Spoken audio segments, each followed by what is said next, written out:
آگے مل کر دیتے ہیں سر.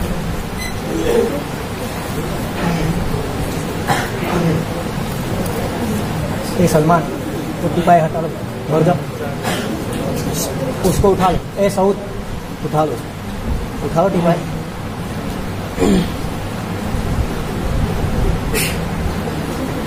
ٹپائے اٹھا کے باہر رکھ دو.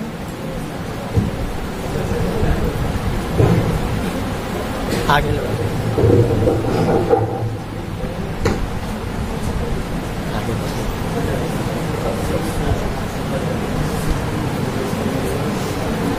آگے بڑھو, بڑے طلبا.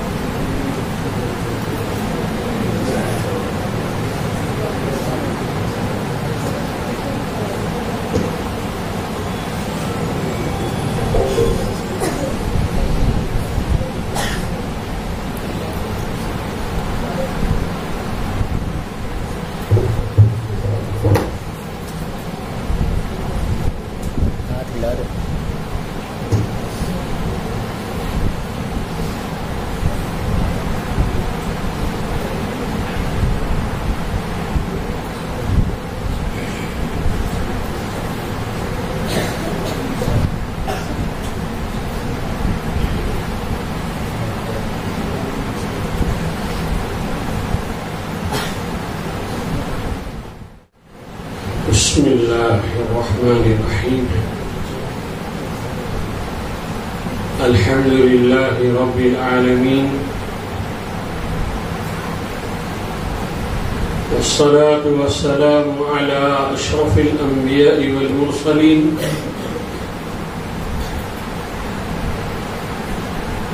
وعلى كل من دعا بدعوته وسن بسنته واهتدى بهديه إلى يوم الدين. رب اشرح لي صدري ويسر لي أمري واحلل عقدة من لساني يفقه قولي. سبحانك لا علم لنا إلا ما علمتنا إنك أنت العليم الحكيم. اللهم لا فهم لنا إلا ما فهمتنا إنك أنت الجواد الكريم.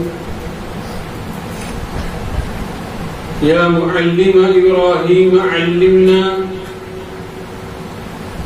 ويا مفهم سليمان فهمنا. اللهم علمنا ما ينفعنا وانفعنا بما علمتنا.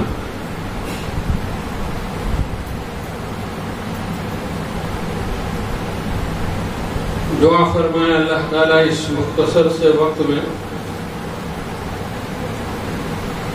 حسن نیت کے ساتھ صحیح بات کہنے کی, اس کو سمجھنے کی اور سمجھ کر اس پر عمل کرنے کی توفیق عطا فرمائے.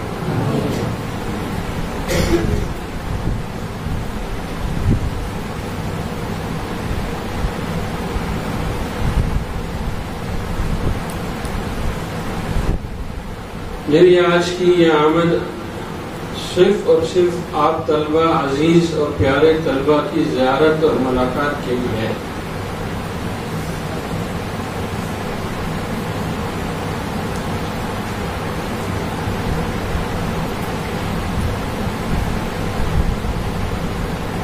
دل میں بہت اس کا داعیہ پیدا ہوا کہ سب طرف تو سفر کسی نہ کسی طرح ہو ہی جاتا ہے, لیکن ان عزیز طلبہ کا اور ان بچوں کا حق سب سے زیادہ ہے. اس لیے تنہا ہی صحیح لیکن ہمت کر لی اور اللہ نے اپنے فضل سے پہنچا بھی دیا.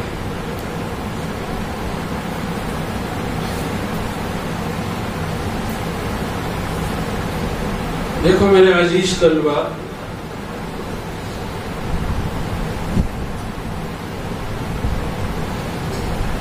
ابھی ابھی آپ حضرات ایک امتحان سے گزرے، وہ امتحان آپ کا علمی تھا، یادداشت کا تھا،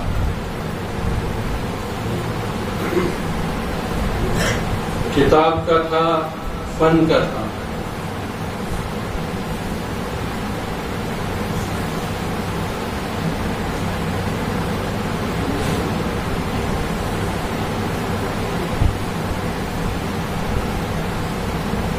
اس کے نتیجے ہو جائیں گے۔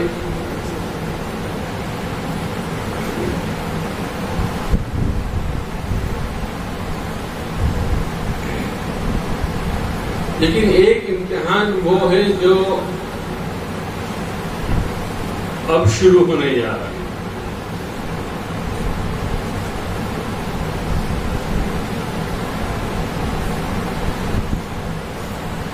جو امتحان آپ نے دیا ہے اس کی کارگزاری، اس کے اثرات آپ کے مدرسے کے چار دیواری کے حد تک محدود ہے،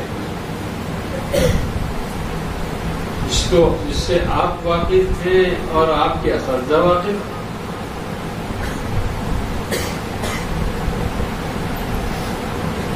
لیکن جو امتحان اب شروع ہونے والا ہے اس کی کوئی حد نہیں ہے۔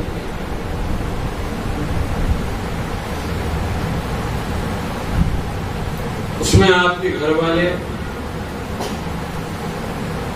آپ کے محلے والے، آپ کے بستی والے، آپ کے قریب اور دور کے رشتہ دار وہ سب شامل ہیں۔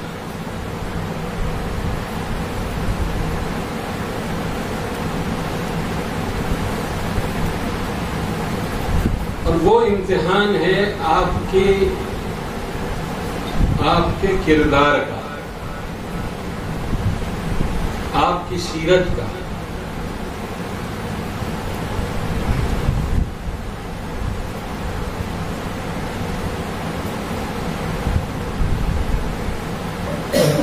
پھول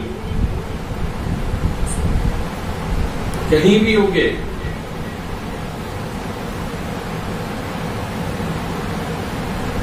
اس کی خوشبو جو ہے متاثر کر کے رہتی ہے۔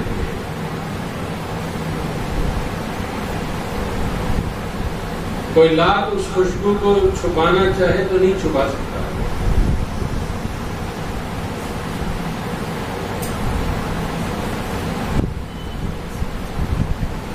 میرے پیارے طلبا،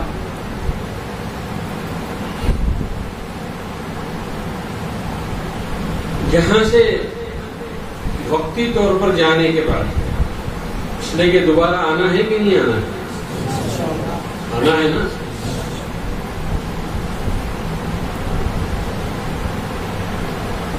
جتنے دن بھی آپ کو اپنے گھر میں، اپنے اس ماحول میں گزارنے ہیں،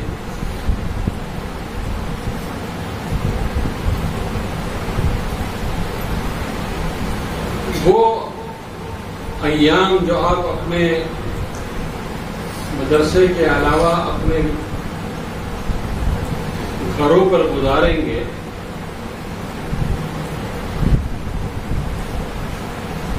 وہ دراصل یا تو آپ کے لیے نیک نامی کا ذریعہ بنے گا یا اللہ نہ کرے بدنامی کا ذریعہ بنے گا۔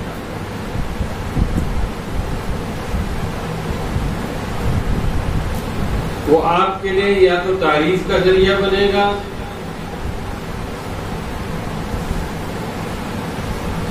یا آپ کی شکایت کا ذریعہ بنے گا۔ اس لیے کہ انسان کے کردار سے یہی دو نتیجے نکلتے ہیں، اچھا نتیجہ یا برا نتیجہ۔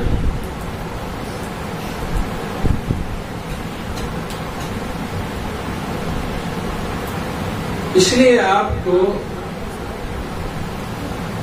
جتنی احتیاط کے ساتھ یہاں آپ وقت گزارتے تھے اس سے کئی گنا زیادہ احتیاط کے ساتھ آپ کو اپنے اس ماحول کے اندر وقت گزارنا پڑے گا۔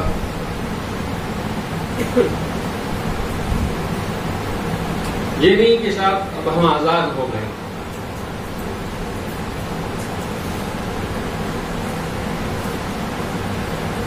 اور جو چاہے کریں. مدرسے میں حضرت سے پہلے اٹھا دیا جاتا تھا، دن بھر پڑھائی کے کیا ہوتی تھی، تھوڑا سا وقت عصر کے بعد کھیلنے ملتا تھا، پھر مغرب بعد پھر پڑھائی ہوتی تھی. اتنا ٹائٹ شیڈیول مدرسے میں رہتا تھا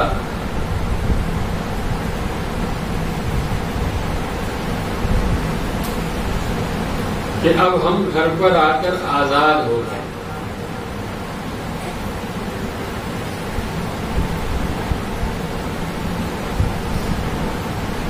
اگر آپ نے ایسا کیا تو یوں سمجھ لیجئے گا آپ نے اپنے اساتذہ کی محنت پر پانی پھیر دیا.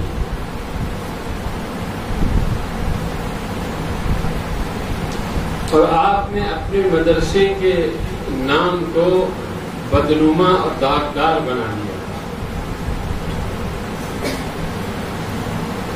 کہنے والے یہی کہیں گے کہ بھئی یہی تو بچے ہیں جو فلاں مدرسے میں پڑھتے تھے، نہ ان کے سر پہ ٹوپی ہے، لباس بھی ان کا بدل گیا، یہ نماز میں بھی مسجد کے محلے کی مسجد میں نہیں آتے ہیں، رمضان جیسے مہینے میں بھی یہ تلاوت کا اہتمام نہیں کرتے ہیں.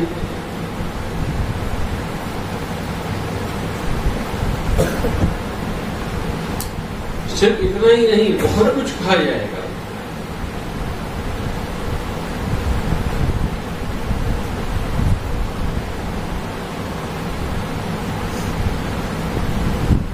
اور سب سے بڑا خطرناک نتیجہ یہ نکلے گا کہ کوئی بھی والدین یا سرپرست اپنے بچے کو مدرسے میں بھیجنے سے منکر ہو جائے گا، انکار کر بیٹھے گا کہ جی نہیں، مجھے اپنے بچے کو مدرسے میں نہیں بھیجنا ہے. ہم نے اپنے محلے میں بھیجے ہوئے مدرسے سے آنے والے طلبا کو ہم نے دیکھ لیا وہ کیسے ہیں. ہم دوسروں کے لیے سد باب بن جائیں گے، دوسروں کے لیے رکاوٹ بن جائیں گے.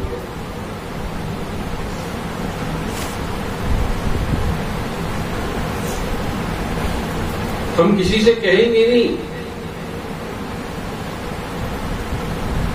لیکن لوگ ہمیں دیکھ کر یہی کہیں گے کہ نہیں بھائی، ہمیں اپنے بچے کو مدرسے میں نہیں بھیجنا. اس لیے میرے دوست بزرگوں، میں آپ کو 3 نصیحتیں کرتا ہوں. کتنی نصیحتیں؟ اور بہت مختصر، یاد بھی رہے گی، عمل بھی آسان ہے.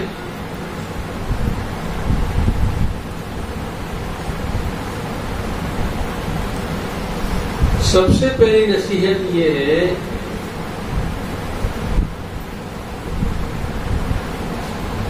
کہ آپ یہاں سے جانے کے بعد جہاں بھی رہیں، ننیال میں رہے، ددیال میں رہے، گھر پر رہے، دوستوں میں رہے، بہنوں کے وہاں رہے، یا اپنے گھر پر رہے، اپنے محلے میں رہے، تو پہلی نصیحت یہ ہے کہ آپ ہر نماز مسجد میں جماعت کے ساتھ پڑھیں گے.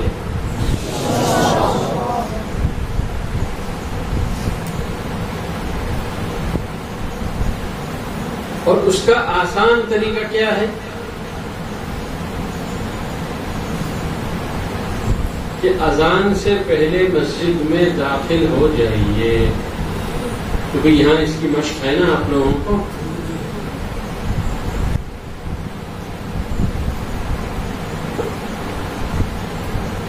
اگر آپ اذان سے پہلے مسجد میں داخل ہو گئے تو انشاءاللہ تکبیر پہلی صف بھی ملے گی، تکبیر اولیٰ بھی ملے گی، اور جماعت کھڑی ہونے کے درمیان کا جو وقت ملے گا وہ اس میں آپ ذکر ہے، دعا ہے، مناجات ہے، تلاوت ہے، روجائی کر سکتے ہیں۔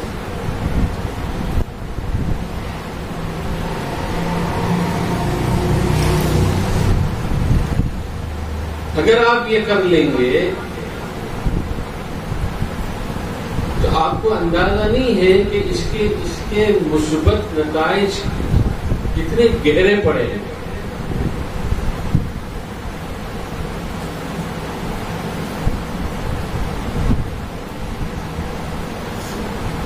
سب سے پہلا نتیجہ تو یہ ہوگا کہ آپ کے والدین کو سب سے زیادہ خوشی نصیب ہوگی،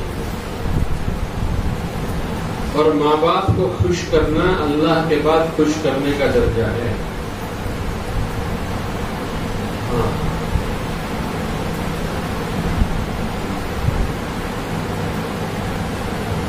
بندہ چاہے اللہ کو کتنا ہی خوش کر دے، لیکن اگر اپنے ماں باپ کو ناراض کرتا ہے تو اللہ خوش ہو جائیں گے؟ نہیں ہوں گے۔ تو اللہ تعالیٰ کو خوش کرنے کے بعد جو سب سے زیادہ درجہ ہے وہ ہے اپنے ماں باپ کو خوش کرنا۔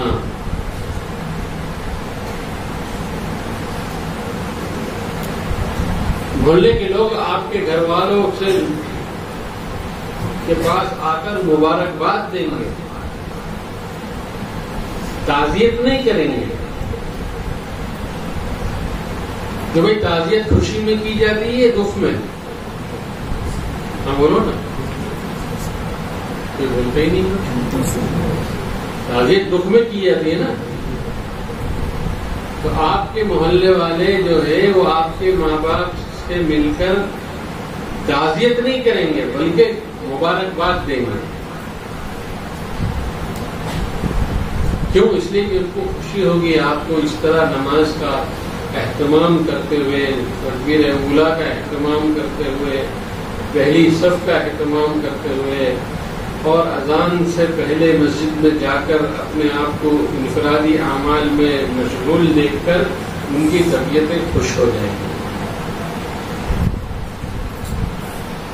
یہ ہے پہلی نصیحت، یاد رہے گی۔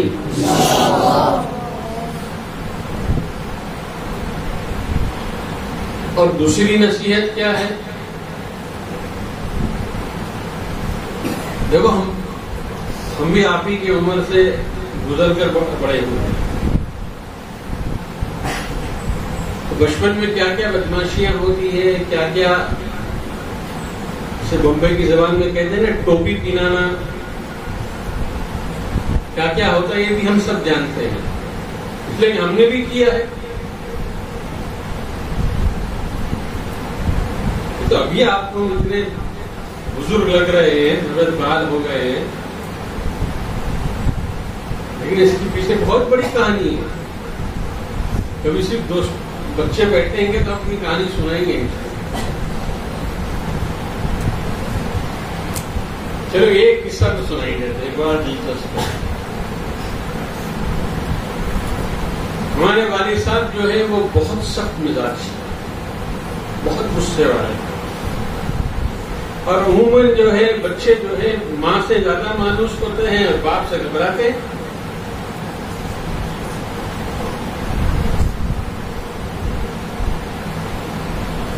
والد صاحب نے کہا کہ بھئی عصر کی نماز کا وقت ہو گیا ہے، جاؤ مسجد جاؤ نماز پڑھنے کے۔ میں نے کہا جی ابو۔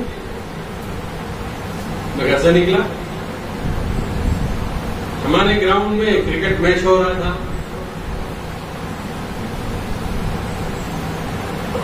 دوستوں نے پکڑ لیا کہ اچھا ہوا تم آ گئے، دو ٹیمیں بن رہی ہے، ایک ٹیم میں ایک آدمی کم ہے، تم ہماری ٹیم میں آ جاؤ۔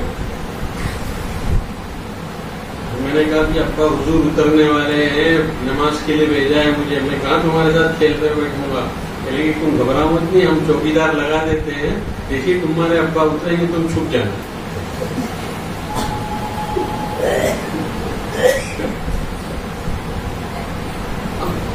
دوست ہوتے ہیں نا. ماں باپ کی بات اتنی دل کے اوپر اثر نہیں کرتی جتنی کہ دوستوں کی کرتی ہے.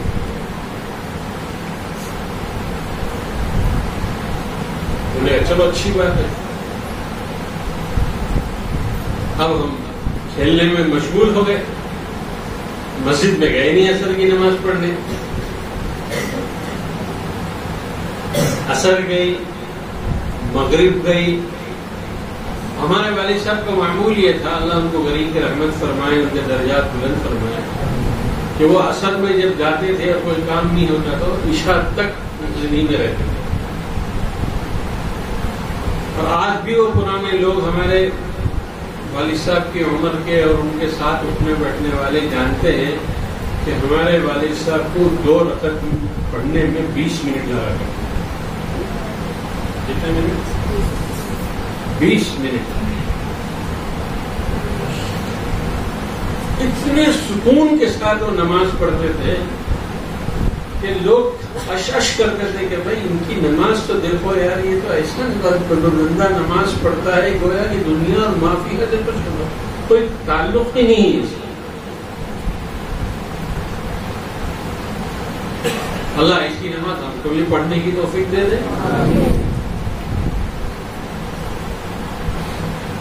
تو عصر بھی گئی ہماری, مغرب بھی گئی. کچھ 10 اوور کا میچ تھا, جلدی جلدی کھیل کود کے جیت ہار کا فیصلہ بھی ہو گیا. ہم جس ٹیم میں تھے وہ جیت بھی گئی, مغرب ہو گئی. اس دن اچانک والد صاحب جو ہے جو عشاء تک جن کا معمول تھا وہ جو ہے مسجد سے نکل کے گھر آنے لگے.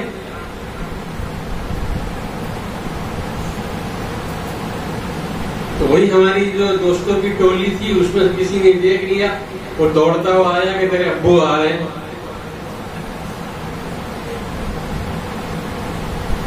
میں بھاگتا ہوا سیدھے گھر چلا.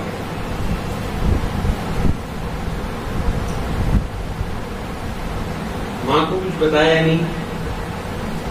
ابا آئے, میرا نام لے کر پکارا, کہاں ہے وہ؟ امی نے کہا کہ وہ استنجا کھانے میں ہے. میں بات بھی کہتا چھپ کر استنجا کھانے میں. خیر میں نکلا, ابا نے بہت ہی حاکمانہ انداز میں پوچھا, عصر پڑھی؟ جی ابو. مغرب پڑھی؟ جی ابو. اٹھایا جوتا انہوں نے, جھوٹ بولتا ہے, ادھر تیری خبر لیتا ہوں. اور جو مارنا شروع کیا, اس کی بچانے والی تو ماں ہی ہوتی ہے نا. ماں نے آ کے بچا لیا. کیا کر رہے ہو؟ لیکن یہ جھوٹ بول رہا ہے, میں عصر کی نماز پڑھ کے سلام پھیر کے میں اسی کو مسجد میں ڈھونڈ رہا تھا, میرے کو ملا نہیں. پھر مغرب کی نماز پڑھ کر بھی میں نے سلام پھیرنے کے بعد 2 صف پیچھے جا کے دیکھا کہ بچوں کے صف میں کہیں یہ ہے تو نہیں, وہاں بھی نہیں میں کیوں ملا. اس نے نہ عصر پڑھی ہے نہ اس نے مغرب پڑھی ہے. آج کے رات کا کھانا بند, کھانا نہیں ملے گا. دیجیے صاحب, ماشاء اللہ لگ گیا.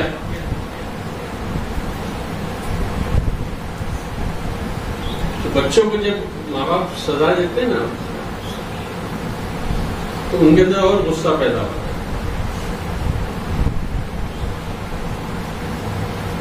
میں نے کہا مت دو کھانا, کیا فرق پڑ جائے گا؟ رات نہیں کھایا تو مر تھوڑی نہیں جاؤں گا.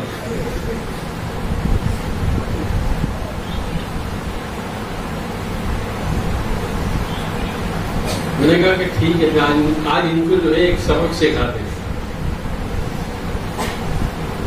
ہماری جس بلڈنگ میں ہمارا فلیٹ تھا اس میں اوپر پانی کی بہت بڑی ٹنکی تھی, اور ٹنکی کے اندر کافی راستہ تھا. کافی ایسا لیٹ بیٹھنے کا نہیں ہے بلکہ ایسے لیٹ جانے کا راستہ تھا, اور کافی اندر تک تھا. میں کہ آج ان کو پریشان کرتے ہیں. ہم چپکے سے گھر میں سے باہر نکلے اور ٹانکی کے اندر نیچے کروٹ بدل کے ایک دم آخر پہ ٹانکی کی دیوار کے اوپر جا کے ہم چپکے سے لیٹ گئے. عشاء ہوئی 10 بجے اور ماں کی حالت خراب. ماں تو ماں ہے نا, پریشان ہو گئی کہ یہ آیا نہیں, کہاں چلا گیا.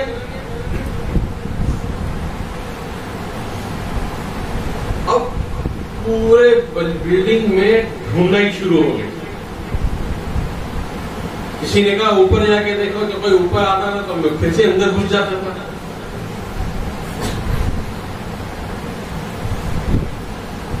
حتیٰ کہ رات کے 12:30 بج گئے. والدہ بھی رونے بیٹھ گئی, والد صاحب کے اوپر بھی صدمہ ہو گیا. یار میں نے آپ کہاں مار دیا اس کو, کہ یہ کیسا تو نہیں کہ گھر سے بھاگ گیا ہو. اور میں غصے میں بیٹھا ہوا ہوں کہ میں نے کہا کہ ان لوگ کو جو ہے رلا کر ہی چھوڑوں گا.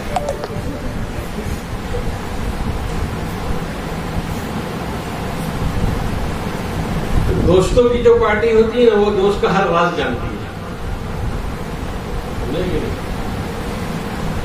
ایک دوست کو معلوم تھا کہ میں کہاں رہوں گا.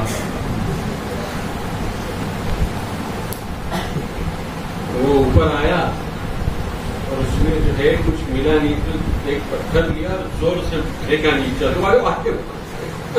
تو لگ گیا. میں نے چیخایا اندر سے, لیکن نکل باہر, تیرے امی کی حالت روتے روتے خراب ہو گئی ہے, ابا بھی پریشان ہے, تو کیا ادھر چھپے بیٹھا ہوا ہے. وہ لوگ توبہ کر رہے ہیں کہ آئندہ تیرے کو نہیں ماریں گے, جلدی باہر نکل. میں تو ابھی میں سب کو پوری بلڈنگ والے کو بلاتا ہوں, ایک ایک پڑ ماریں گے تیرے کو, تو باہر نکال. اب خیر میں باہر نکلا, اس نے میرے کو لیا اور اپنا جو ہے کیا کہتے ہیں نا ہیرو پنتی دکھائی اس نے. لیکن میں پکڑ کے لے کے آیا اس کو, بتایا نہیں کہ میں کہاں تھا, لیکن لوگوں نے پکڑ کے لے آئے. لو اب آپ پریشان مت ہو. اب امی بھی چاٹ گلے سے لگا رہی ہے, پیشانی چوم رہی ہے. ابا بھی کہہ رہے اچھا بیٹا بہت مار دیا, معاف کر دینا, یہ کر دینا, وہ کر دینا. میرے دوست بزرگوں, تم لوگ جو حرکتیں نہیں کیے ہوں گے وہ ہم سب کر کے بیٹھے ہیں.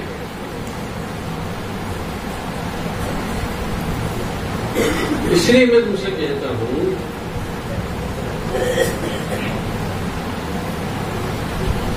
پہلی چیز یہ ہے کہ اپنی نماز قضا نہیں کرنا, اور اگر کوئی غلطی ہو جائے تو اس طرح نہیں کرنا جس طرح میں نے کیا تھا. انہیں بولیں گے مولانا نے ایک اچھا طریقہ دکھایا ماں باپ کو جو ہے ڈرانے کا, کہ تمہارے یہاں تو پتا نہیں ٹنگیاں ہوں گی, تم پیڑ کے اوپر چڑھ جاؤ گے, اوپر جا کے بیٹھ جاؤ گے.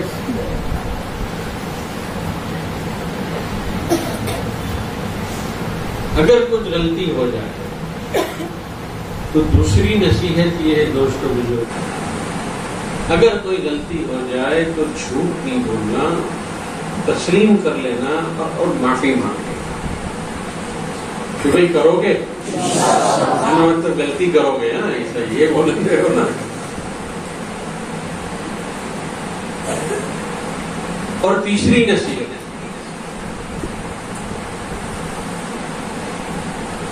اپنے اندر خدمت کا مزاج پیدا کرو.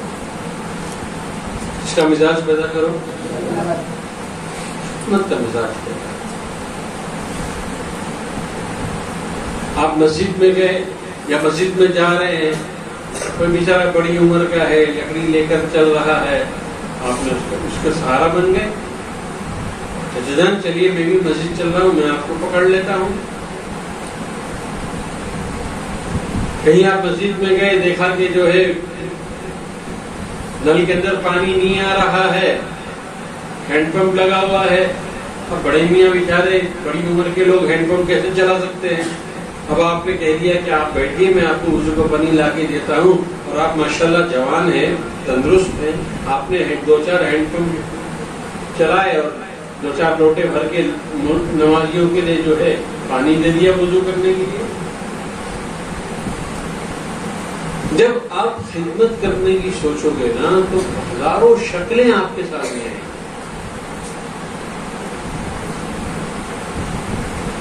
اور یہ بات یاد رکھنا، ہر خدمت کے نتیجے میں دعا ضرور ملتی ہے،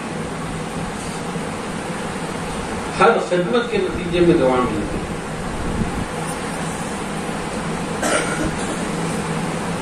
اس لیے کہ دعا کا تعلق انسان کی زبان سے کم ہے، اس کے دل سے زیادہ ہے، اور خدمت کرنے والے کو دعا جو ہے ہمیشہ دل سے ملتی ہے۔ یہ تو رسمیت آ گئی ہے کہ تھینک یو بولنے کی، شکریہ بولنے کی، جزاک اللہ بولنے کی، یہ تو ایک رسمیت ہے۔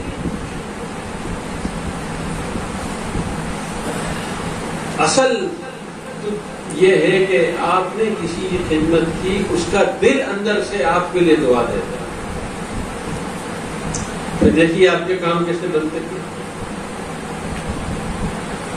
ہے نا واقعہ سیرت کے اندر، میں نام بھول رہا ہوں صحابی کا، کہ اللہ کے رسول صلی اللہ تعالی علیہ وسلم وضو کا ارادہ فرمایا آپ نے، غالباً حضرت ابن عباس ہی ہے شاید، علماء بیٹھے ہیں یہ اصلاح کر لیں گے اگر کوئی غلطی ہوگی تو، کہ اللہ کے رسول صلی اللہ علیہ وسلم نے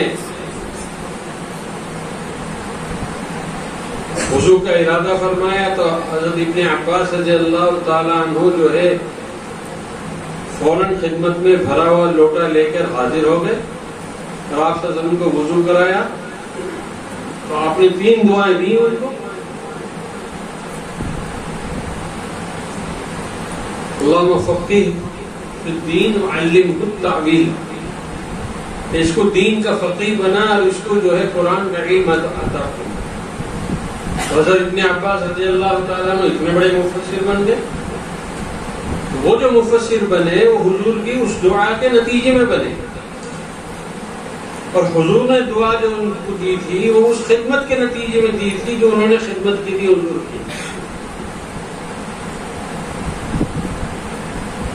ایک مرتبہ اللہ کے رسول صلی اللہ علیہ وسلم نے ٹھنڈا پانی مانگا، ایک صحابی لے آئے، ٹھنڈا دودھ لے کر آئے، اور آپ کو ٹھنڈا دودھ بہت پسند تھا، آپ نے پیا اور دل سے دعا دی تھی ان کو۔ میں یہ بات عرض کرنا چاہتا ہوں میرے پیارے بچوں کہ دل سے دعا جو ملتی ہے وہ ہمارا کام بنائے گی، اس لیے اپنے اندر خدمت کا مزاج بناؤ۔ یہ نہیں کہ صاحب ہم مدرسے سے پڑھ کر آئے، امی کو حکم چلائیں آج یہ کھائیں گے، آج وہ کھائیں گے، آج اس طرح نہیں، امی کو سبزی کاٹنے میں تھوڑا مدد کر دو، گھر کے اندر صفائی کی مدد کر دو،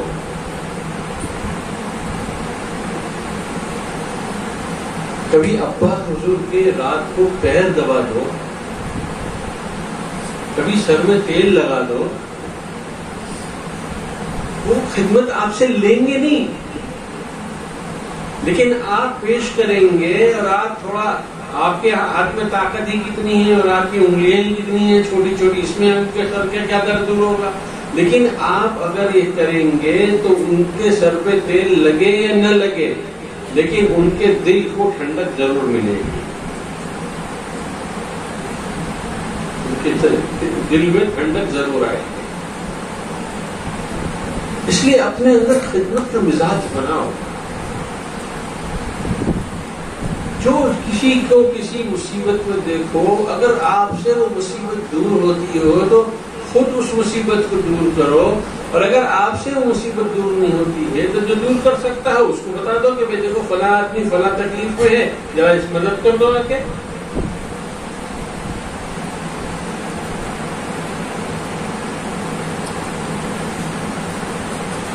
اس لیے کہ یاد رکھنا دوستوں بزرگوں، جو خادم بنتا ہے وہی مخدوم بنتا ہے۔ یہ ادلے بدلے کی دنیا ہے، تم کسی کی خدمت کرو تو اللہ آئندہ تمہارے لیے ایسے اسباب اختیار کرے، پیدا کریں گے کہ لوگ تمہاری خدمت کریں گے۔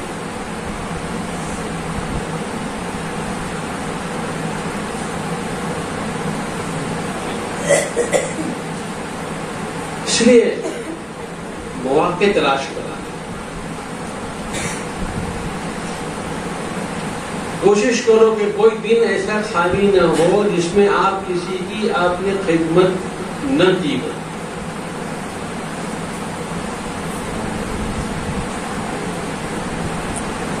جب آپ اپنے اندر خدمت کا مزاج پیدا کرو گے تو پھر پورے محلے سے آپ کو محبوبیت ملے گی، مقبولیت ملے گی. لوگ آپ کو اپنے آنکھوں کا تارا اور آنکھوں کا سرما بنائیں گے.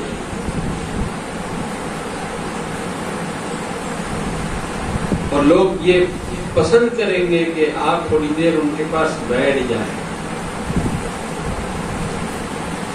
یہ تو ہوئی ایک خدمت کی ایک لائن. یہ خدمت کی دوسری شکل یہ ہے کہ آپ جانتے ہیں کہ آپ کے محلے میں بہت سے ایسے لوگ ہیں جو قرآن پڑھنا نہیں جانتے، جنہوں نے ناظرہ بھی نہیں پڑھا. اللہ نے آپ کو علم دیا ہے، قرآن کا علم دیا ہے، قواعد کا علم دیا ہے، آپ نے نورانی قاعدہ پڑھا ہے اور آپ کے پاس وقت بھی ہے. تو آپ اپنے محلے کے کچھ لوگوں کو چاہے انفرادی طور پر الگ الگ وقت میں، چاہے سب کو ایک جگہ جمع کر کے کسی ایک وقت میں،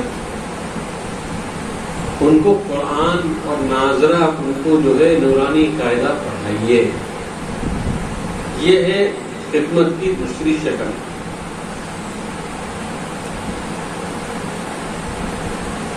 اور یاد رکھنا دوستوں بزرگوں، جس کو آپ نے قرآن پڑھا دیا تو اللہ کے رسول صلی اللہ علیہ وسلم نے کیا فرمایا؟ خیرکم من تعلم القرآن وعلمہ. تم میں بہترین انسان وہ ہے جو قرآن سیکھے اور دوسروں کو سکھائے.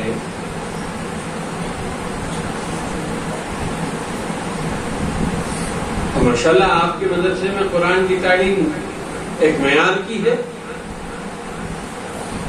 اللہ جزائے خیر دے. ہم ان تمام اساتذہ کو بیچارے بڑی محنت کرتے ہیں. آپ اپنے محلے کی مسجد میں یا اپنے بیٹھک میں یا جہاں پر آپ 3-4 آدمیوں کو جوڑ سکتے ہو، ان کی خوشامد کرو کہ دیکھو قرآن نہیں آتا ہے، اللہ کی کتاب پڑھنے نہیں آتی ہے، آؤ میں تم کو جو ہے اتنے دن کے لیے میں یہاں ہوں، اتنے دن میں تم کو نورانی قاعدہ پڑھا دیتا ہوں. کسی کے نورانی قاعدے میں کچھ اصلاح کی گنجائش ہو تو اس کو اصلاح کی گنجائش کر دو اور اس کو سکھا دو. کوئی ناظرہ پڑھنا چاہتا ہو تو ناظرہ پڑھا دو. کوئی کم از کم پورے قرآن کے آخری 10 صورتیں جو سورہ تراویح کہلاتی ہے، ان صورتوں کو کوئی یاد نہیں کر پایا ہے تو ان کو یاد کرا دو. اپنے آپ کو سیکھنے سکھانے کی خدمت میں لگا دو.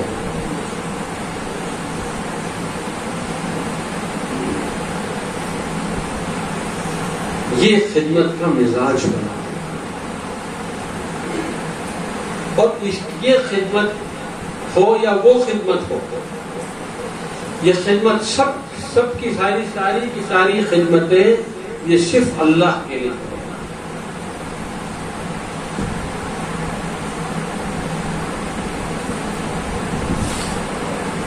الحمدللہ صرف اللہ کے لیے.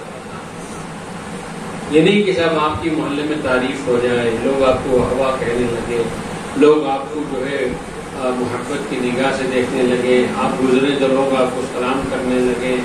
نہیں، یہ سب جذبات نکال دیجیے. ہمیں کرنا ہے اللہ کے لیے. اللہ کو ہماری ادا یہ پسند آ جائے بس اسی لیے کرنا ہے، مخلوق کے لیے نہیں کرنا ہے. اس لیے جو مخلوق دے ہی کہہ سکتی ہے، چند جھوٹے جملے ہی کہہ سکتی ہے، اس کے علاوہ کچھ نہیں کر سکتی. آپ کو تسلی کے 4 جملے کہیں گی، لیکن اللہ آپ کو دے گا تو اللہ وہ کچھ دے گا جس کے بارے میں فرمایا ما لا عین رأت ولا اذن سمعت ولا خطر علی قلب بشر. اللہ وہ نعمتیں آپ کو دے گا آپ کی اخلاص کی وجہ سے جس کو آنکھ نے کبھی دیکھا نہیں، جس کو دماغ نے کبھی سوچا نہیں.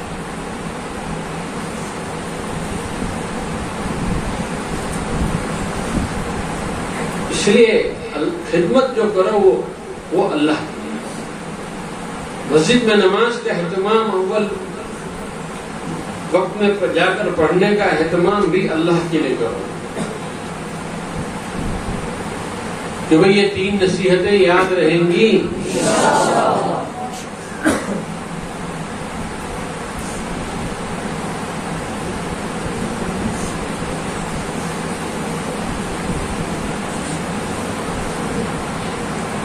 اس لیے دوستوں بزرگوں میرے پیارے بچوں اس ارادے کے ساتھ جاؤ کہ ہم کو جو ہے اس چھٹیوں کو اس انداز کے ساتھ اس سال گزارنا ہے.